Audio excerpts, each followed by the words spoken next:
Bismillahirrahmanirrahim.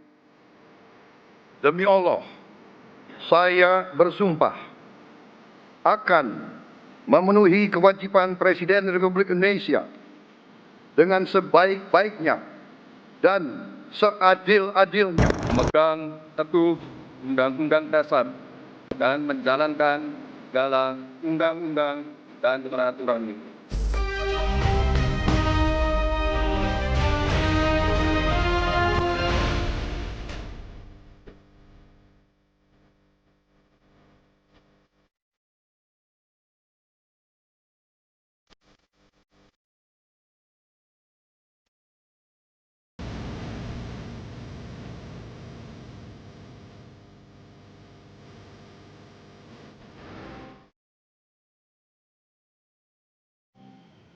Saudara Presiden Prabowo Subianto menegaskan insiden keracunan makan bergizi gratis tidak dapat diterima meski jumlah kasus yang ada masih di bawah 1% dibandingkan paket makanan yang disalurkan. Presiden Prabowo akan memperketat penerapan standar operasional prosedur atau SOP dalam pelaksanaan program MBG untuk mencegah insiden keracunan dan berbagai persoalan lainnya. Mencuatnya kasus dugaan keracunan siswa diduga usai menyantap MBG di sejumlah daerah membuat Presiden Prabowo Subianto buka suara. Presiden Prabowo bilang insiden keracunan makan bergizi gratis tidak dapat diterima. Meskipun jumlah kasus yang ada masih di bawah 1% dibandingkan paket makanan yang disalurkan. Presiden Prabowo tetap akan memperketat penerapan standar operasional prosedur atau SOP dalam pelaksanaan program MBG untuk mencegah insiden keracunan dan berbagai persoalan lainnya. And now I'm proud to say, as of a few hours ago, we have now 11,400 kitchens. I think, yeah, 11,400. Yusa, berapa ya? Sorry, 11,900 kitchens. And we are feeding today, 35.4 million mouths. So 35.4 million. I think we had food poisoning, but when we counted the number of meals we gave out, the number of food poisonings, I think the statistic is as low as 0.0007,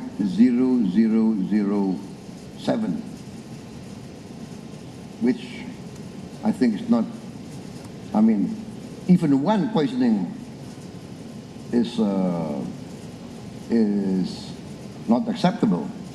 But I think in any human endeavor to have a zero defect or zero accident or zero mistake, I think is very rare in human endeavor.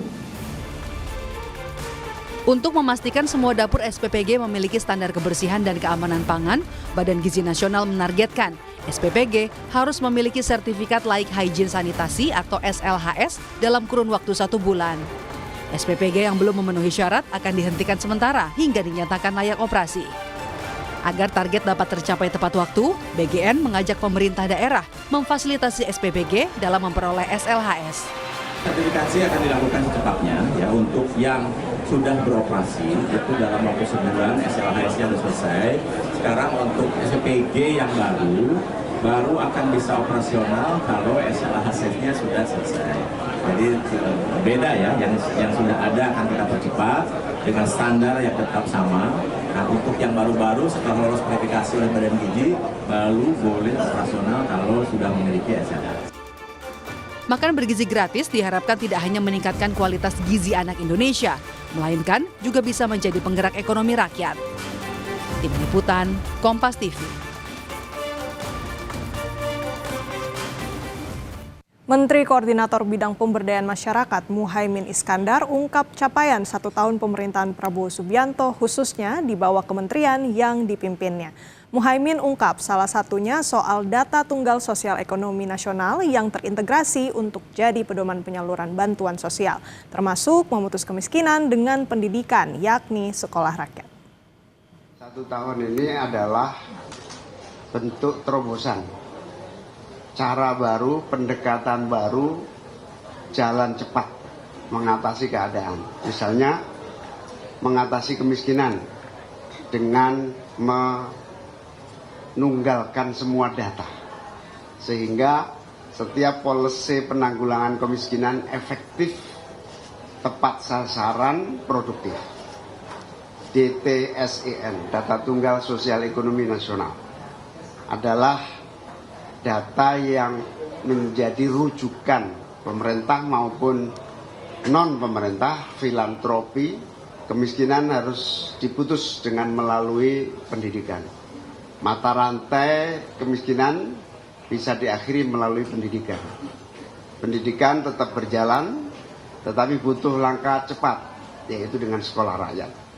Sekolah rakyat bukan saja jumlah siswa dari desil 1 yang paling miskin, tetapi sekolah rakyat menginspirasi semua sekolah untuk membangun kurikulum berbasis talenta, berbasis potensi, berbasis apa yang disebut sebagai kebutuhan masa depan anak didik kita.